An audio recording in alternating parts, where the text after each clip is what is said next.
'Pushpa 2' movie ఇప్పుడు 1000 కోట్ల క్లబ్‌లో జాయిన్ అయిందనమాట. సో, ఇప్పటివరకు అతి తక్కువ టైంలో 1000 కోట్ల టార్గెట్‌ని రీచ్ అయిన ఫస్ట్ మూవీగా 'పుష్ప 2' మూవీ అయితే నిలిచింది.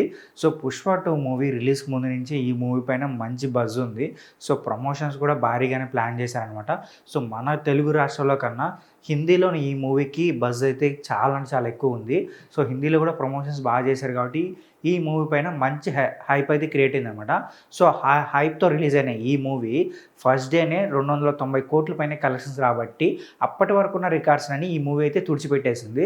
రెండో రోజు ఈ మూవీ కలెక్షన్స్‌తో 450 కోట్లు రాబట్టి సో, రికార్డ్స్ అయితే క్రియేట్ చేసింది. ఆ తర్వాత 3 రోజుల్లో 600 కోట్లు దాటింది. తర్వాత 4 రోజుల్లో 700 కోట్ల పైన కలెక్షన్స్ రాబట్టిందనమాట. తర్వాత 5 రోజుల్లోనే 900 కోట్ల పైకి కలెక్షన్స్ రాబట్టి 6 రోజుల్లోనే ఈ మూవీ 1000 కోట్ల క్లబ్‌లో అయితే జాయిన్ అయింది. సో, ఇప్పటివరకు ఏ సినిమా కూడా ఇంత ఫాస్ట్‌గా అయితే 1000 కోట్ల క్లబ్‌లో అయితే జాయిన్ అవ్వలేదు. ఫస్ట్ 'పుష్ప' మూవీ ఉందన్నమాట ఈ లిస్ట్‌లో. అయితే ఇప్పుడు ఈ మూవీ నార్త్ కలెక్షన్ చూసుకున్నాం అనుకోండి, ఇప్పటి వరకు 375 కోట్ల కలెక్షన్స్ రాబట్టింది. సో, ఇది ఒక రికార్డ్ అని చెప్పాలి. ఆల్రెడీ మనం చాలాసార్లు మాట్లాడుకున్నాం. ఈ మూవీ ఖచ్చితంగా నార్త్‌లోనే 600-700 కోట్ల వరకు వెళ్తుందని మనం ఒకసారి డిస్కస్ చేసాం అనమాట. సో, ఇప్పుడు నార్త్‌లో ఈ మూవీకి ఉన్న ఊపు చూస్తూ ఉంటే ఖచ్చితంగా 700 కోట్ల వరకు వెళ్ళే ఛాన్స్ అయితే ఉందని తెలుస్తుంది. సో, చూద్దాం మరి ఈ మూవీ లాంగ్ రన్‌లో 800 కోట్ల నుంచి 1000 కోట్ల వరకు వెళ్తుందా? లేదంటే 600 కోట్ల వరకే ఆగిపోతుందా? అనేది వెయిట్ చేసి చూడాలి.